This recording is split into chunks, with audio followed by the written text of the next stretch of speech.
ნელ-ნელა იწევს და ტემპერატურა იწევს ასევე იმ ადამიანებისთვის, რომლებიც ძალიან მნიშვნელოვან ეტაპს იწყებენ ახლა თავიანთი ცხოვრების. Სულ ცოტა ხნის წინ ცნობილი გახდა 2026 წლის ერთიანი ეროვნული გამოცდების განრიგი, ათასობით აბიტურიენტი უკვე აქტიურ მზადების რეჟიმშია და ახლა მათთვის ერთ-ერთი მთავარი კითხვა სწორედ გამოცდების თარიღებია, როდის დაიწყება საგამოცდო მარათონი, რომელ დღეებში ჩატარდება ქართული ენისა და ლიტერატურის, უცხო ენის, მათემატიკისა და სხვა საგნების გამოცდები. მოკლედ რა უნდა გაითვალისწინონ მომავალმა სტუდენტებმა? Ყველა მნიშვნელოვანი ინფორმაცია სწორედ ახლა გავიგებთ. თამარ მემანიშვილი, შეფასებისა და გამოცდების ეროვნული ცენტრის დირექტორი იმყოფება ჩვენთან სტუდიაში და რომელთანაც გვაქვს შეკითხვები. ცხადია, მოგესალმებით. დილამშვიდობის გავლენა თამარ. წარმატებულ საგამოცდო წელს გისურვებთ. თავდაპირველად ეს წუთია, რამდენიმე წუთია პრინციპში ცნობილი გახდა გამოცდების განრიგის შესახებ, რომ გვითხრათ, როგორია 2026 წლის საგამოცდო კალენდარი. აი ესე ჩვენი ეთერიდან დავაჯეროთ. ერთხელ სულ რამდენიმე წუთის წინ დაიდო ინფორმაცია ჩვენს ვებგვერდზე და შესაბამისად აბიტურიენტებმა უკვე იციან კონკრეტულად რომელ საგანში როდის ექნებათ გამოცდა. გამოცდებს ვიწყებთ 2 ივლისს. ტრადიციულად საგამოცდო კალენდარი იწყება ქართული ენით და ლიტერატურით. 2 ივლისს, შემდგომ მოყვება ინგლისური ენის გამოცდა, შემდგომში სხვა გამოცდები, კალენდრის მიხედვით შეუძლიათ აბიტურიენტებს დეტალურად გაეცნონ მათთვის საინტერესო საგნებს და აბიტურიენტებისათვის ერთიანი ეროვნული გამოცდები დასრულდება 22 ივლისს ფიზიკის გამოცდით. დიდი ციებ-ცხელება მოკლედ ყველასთვის იწყება და წარმომიდგენია ახლა როგორია მღელვარება ყველას ოჯახში და ხშირ შემთხვევაში აბიტურიენტებთან ერთად ძალიან ღელავენ და ნერვიულობენ ხოლმე მათი მშობლებიც, ამიტომ დარწმუნებული ვარ რომ ისინიც ახლა ძალიან ყურადღებით გვადევნებენ თვალს. მოკლედ როგორც მოხდეთ ეს არის ზოგადი გამოცდების განრიგი და რაც შეეხება უკვე კონკრეტული საგამოცდო დღის და საგამოცდო ცენტრის შესახებ ინფორმაციას, აი ამის შესახებაც რომ ვუთხრათ ჩვენს ტელემაყურებელს. აბიტურიენტებს ყოველთვის აინტერესებთ რა თქმა უნდა კონკრეტულად მათ როდის მოუწევთ გამოცდის ჩაბარება შესაბამის საგნებში, რაც მათ არჩეული აქვს, შესაბამისად ინფორმაცია იმის შესახებ კონკრეტულ აბიტურიენტს რა თარიღში მოუწევს გამოცდის ჩაბარება და რომელ საგამოცდო ცენტრში, საგამოცდო ცენტრებისა და კონკრეტული თარიღების შესახებ ინფორმაციაც ასევე რამდენიმე დღეში უკვე გამოქვეყნდება და მათთვის შესაბამისად ხელმისაწვდომი იქნება ჩვენი პროგრამის მეშვეობით, სადაც ნახავენ ამ ინფორმაციას, ამობეჭდავენ საგამოცდო ბარათს და ამ საგამოცდო ბარათით გამოცხადდებიან შესაბამის საგამოცდო ცენტრში. კი ბატონო, ქალბატონო თამარ, გასულ წლებში საგამოცდო ბარათი, ესე იგი პირადობის მოწმობასთან ერთად იყო ერთგვარი საშვი იმისთვის, რომ გამოსაცდელი შემდეგ უკვე დაშვებულიყო საგამოცდო ცენტრში გამოცდაზე. ამ მხრივ ხომ არ არის რაიმე ცვლილება და კორექტირება? არა, ეს წესი უცვლელად რჩება. აბიტურიენტს აქვს ვალდებულება, რომ ამობეჭდილ საგამოცდო ბარათთან ერთად საგამოცდო ცენტრში წარმოადგინოს ასევე თავისი პირადობის დამადასტურებელი დოკუმენტი, თუმცა თუ აღმოჩნდა ისეთი შემთხვევა, რაც წინა წლებში რა თქმა უნდა ქონდა ხოლმე, რომ დარჩა მას პირადობის დამადასტურებელი დოკუმენტი ან დარჩა საგამოცდო ბარათი, ამ შემთხვევაში ჩვენი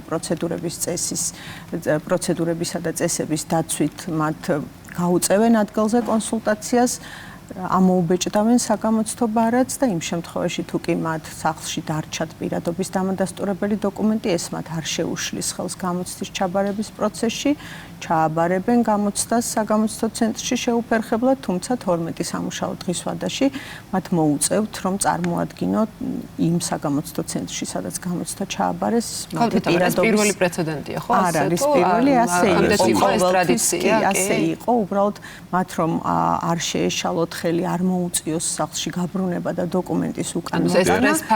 სტრეს ფაქტორი მოხსნილი არის, ჩააბარებენ გამოცდას და უკვე მოგვიანებით წარმოადგენენ პირადობის დამადასტურებელ დოკუმენტს და თუ მოხდება ისე, რომ ცენტრის წარმომადგენლების მიერ განსაზღვრულ ვადაში არ წარმოადგენენ პირადობის დამადასტურებელ დოკუმენტს, მაშინ უბრალოდ მათი ნაშრომი არ გასწორდება. ამიტომ და გაუქმდება შედეგები. ესე იგი, პირადობის მოწმობის დარჩენა სახლში არ ნიშნავს იმას, რომ თქვენ ვერ მოახერხებთ გამოცდაზე გასვლას, თუმცა ამით ჩვენ რომანტიზირებას არ ვახდენთ იმისა, რომ პირადობის მოწმობა სახლში დახვჩეს. ცხადია, აუცილებლად ეს არის მე მგონი ერთ-ერთი პირველი, რაც უნდა მოვისინჯოთ სანამ სახლიდან გახვალთ, გვაქვს თუ არა პირადობის მოწმობა, რომ შემდეგ რაღაც გარკვეულ ექსცესებს არ გქონდეს ადგილი. არა, იმედი მაქვს, რომ ასეთი არავისთვის არ იქნება, მით უმეტეს წლიდან წლამდე და უფრო სწორედ მანამდე მთელი სასკოლო პერიოდიც ადამიანს ადამიანები შეიძლება ითქვას, რომ აი ზუსტად ამ მომენტისთვის ემზადებიან ხოლმე აბიტურიენტები ამ შემთხვევაში.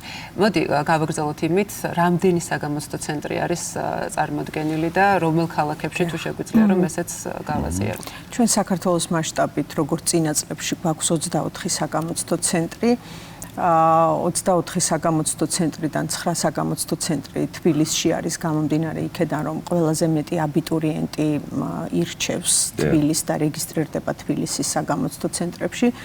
დაახლოებით 9 რეგისტრირებული აბიტურიენტებისა მოდის თბილისში. შესაბამისად თბილისში გვაქვს 9 საგამოცდო ცენტრი და შემდგომ უკვე ბათუმში არის საგამოცდო ცენტრი და პლუს 1 ცენტრი გვაქვს ხულოში, ქუთაისში საგამოცდო ცენტრი, იქაც 3 არის და დანარჩენ ქალაქებში უკვე თითო საგამოცდო ცენტრი არის აბიტურიენტთა რაოდენობის გათვალისწინებით. სულ გვაქვს 24 საგამოცდო ცენტრი 12 ქალაქში. 24 საგამოცდო ცენტრი და გამომცდელების რაოდენობა არის, გამოსაცდელების უпростоრედ რაოდენობა არის საინტერესო ასევე სტატისტიკის მიხედვით როგორია? ერთიანი ეროვნული გამოცდებისთვის გვყავს რეგისტრირებული 43000-ზე მეტი აბიტურიენტი, თუმცა მოგეხსენებათ, რომ აი ამ პერიოდში 2 ივლისიდან 29 ივლისის ჩათვლით მხოლოდ ერთიანი ეროვნული გამოცდები არ გვაქვს.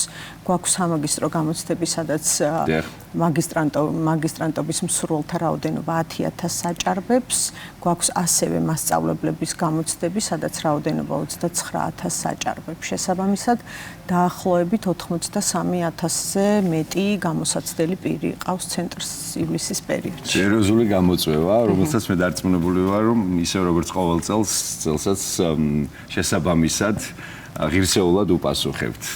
შევეხოთ საგამოცდო სიახლეებსაც. საინტერესოა იგივე აი ტესტურ ფორმატში თუ არის გარკვეული ცვლილებები ამ მხრივ თუ უნდა ელოდონ სიახლეებს, დარწმუნებული ვარ, რომ ეს აბიტურიენტებისთვის ცნობილია, მაგრამ საინტერესოა ეს ფორმატი რას გულისხმობს წელს. ტესტურ ნაწილთან დაკავშირებით დავალებების ნაწილი აშინებთ ხოლმე ყოველთვის და ამასთან დაკავშირებით არის კითხვები და სტრუქტურა არ შეცვლილა.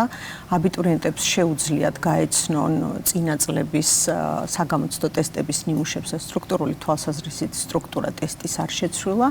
ამასთანავე ჩვენ გავაკეთეთ ასევე და ჯერ კიდევ მიმდინარეობს ონლაინ ფორმატში შეხვედრები თითოეული საგნობრივი ჯგუფის წარმომადგენელთან და უკვე აი კონკრეტული და დეტალური კითხვები კონკრეტულ დავალებებთან დაკავშირებით აბიტურიენტებს შეუძლიათ მათ დაუსვან, არა მარტო აბიტურიენტებს მაგისტრანტობის მსურველებისთვის ცალკე გვაქვს შეხვედრები, ასევე მასწავლებლობის მსურველი კანდიდატებისთვის.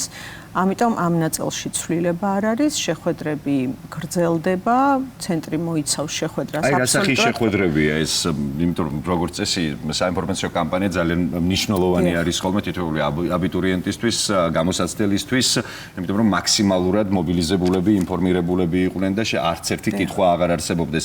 რა სახის შეხვედრები ტარდებოდა და რა სახის შეხვედრები? ეს შეხვედრები შეეხება ჩვენ ჩავატარეთ ასევე კამპანიის ფარგლებში ღია კარის დღეები, რომელიც დაეთმოს რეგისტრაციის პროცედურებს და უფრო ტექნიკურ საკითხებს, ასე ვთქვათ, თუმცა აბიტურიენტებისთვის და ყველა გამოსაცდელისთვის, რა თქმა უნდა, ყველაზე უფრო საინტერესო არის თვითონ დავალებების ტესტური ნაწილი, ხო, იქ როგორი სახის დავალებები მოდის. ამიტომ თითოეულ საგანში ის ადამიანები, ვინც ტესტებს ქმნიან, მათზე მუშაობენ, ექსპერტები, ასე ვთქვათ, ყველაზე კარგად ვისაც ესმის აი ამ დავალებების შექმნის პროცესი და თვითონ საგანიც, უშუალოდ ამ ადამიანებთან არის შეხვედრები, რა თქმა უნდა, აბიტურიენტები ირჩევენ იმ საგნებს, რა საგნებსაც აბარებენ და მათ შეუძლიათ იქ დასვან კითხვები, მაგალითად, თუნდაც ღია დავალებებთან დაკავშირებით, მათემატიკურ დავალებებთან დაკავშირებით და ძალიან ბევრი კითხვა აქვთ. რომ დაუშვათ თუ დავალება არ მივიდა ბოლომდე, ამ შემთხვევაში შეფასების სქემა რას ითვალისწინებს შეფასების ნაწილში და ასე შემდეგ. შესაბამისად, აი ამ საკითხებთან დაკავშირებით კარგი ჩართულობა გვაქვს აბიტურიენტების მხრიდან და აი ამ უკვე საგამოცდო პერიოდში უფრო რეკომენდაციებს და პრაქტიკული ხასიათის რჩევებს იღებენ დავალებების შესრულებასთან მიმართ. რჩევები და რეკომენდაციები ახსენეთ და აუცილებლად უნდა გკითხოთ. გამოცდებამდე ძალიან ცოტა დრო რჩება, ჩვენ ღელვარება ვახსენეთ, რაც თან ახლავს ხოლმე ამ პროცესებს ყოველთვის, იმიტომ რომ ბუნებრივია პასუხისმგებლობა. იმ საქმის წინაშე, რომელსაც ამდენი ხნის მანძილზე ამზადებ ამ დღისთვის და რა თქმა უნდა, მშობლების ოჯახის წევრების და ასე შემდეგ. კენწეროში რომ უნდა გატკბილდეს ეს ეტაპი დგება. გატკბილდება, იმედი მაქვს თითოეული მათგანისთვის, მაგრამ აი რა იქნება ეს მთავარი რეკომენდაციები, რომელიც გამოსაცდელებმა უნდა გაითვალისწინონ საგამოცდო რეჟიმში? მთავარი რეკომენდაცია იქნება პირველ რიგში ის, რომ მათ უნდა ამობეჭდონ საგამოცდო ბარათი, ყურადღება უნდა მიაქციონ გამოცდის თარიღებს, იმიტომ რომ ყოფილა შემთხვევა, როდესაც გამოცდა შესაძლებელია იმავე დღეს აქვს, მაგრამ ორ სესიად მიმდინარეობს დღეში იციან აბიტურიენტებმა, ამიტომ მნიშვნელოვანი არის, რომ ყურადღება მიაქციონ არ აერიოთ საგამოცდო ცენტრი და გამოცდის თარიღი. ასევე თან აუცილებლად იქონიონ პირადობის დამადასტურებელი დოკუმენტი. და რაც შეეხება საგამოცდო ცენტრებთან დაკავშირებით ვიტყვი რომ ასევე მიაქციონ ყურადღება მის სამართს განსაზღვრონ დრო დაუშვათ რა დრო დაჭირდება. ხდება ხოლმე ესეთი ექსესები მაინც? ხდება ესეთიც რომ ერევათ საგამოცდო ცენტრი ან სხვა დროს მოდიან გამოცდაზე.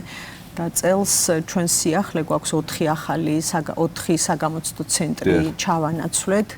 თბილისში 2 საგამოცდო ცენტრი შეიცვალა, 1 საგამოცდო ცენტრი ბათუმში და 1 ოზურგეთშიც გამომდინარე იქედან, რომ გამოსაცდელთა ნაკადი საკმაოდ დიდი იყო და არსებული საგამოცდო ცენტრებით გამოცდების ჩატარების უზრუნველყოფას ვერ მოვახდენდით. ამიტომ ამას აუცილებლად მიაქციონ ყურადღება, აუცილებლად გაეცნონ იმ პროცედურებს გამოცდებთან დაკავშირებით, რაც აიტვირთება ცენტრის ვებგვერდზე, ყურადღება მიაქციონ იმ ნივთების ჩამონათვალს, რაც საგამოცდო პროცესში დაუშვებელი არის, რომ თან კონდეთ. და მშვიდად წყნარად შეასრულონ ის დავალებები, რაც მათ საგამოცდო ცენტრებში დახვდებათ.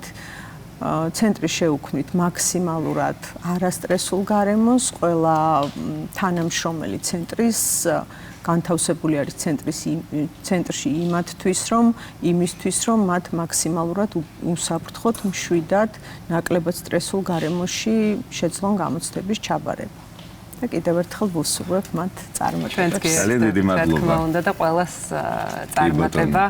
ძალიან დიდი იმედი მაქვს, რომ კარგი შედეგებით დაასრულებს თითოეული მათგანი ამ წელს და გადადგამს უკვე იმ თავარ ნაბიჯს, რასაც უკვე განათლებაში, ახალ პროფესიულ ცხოვრებაში შებიჯების ეტაპი ქვია. კი ბატონო,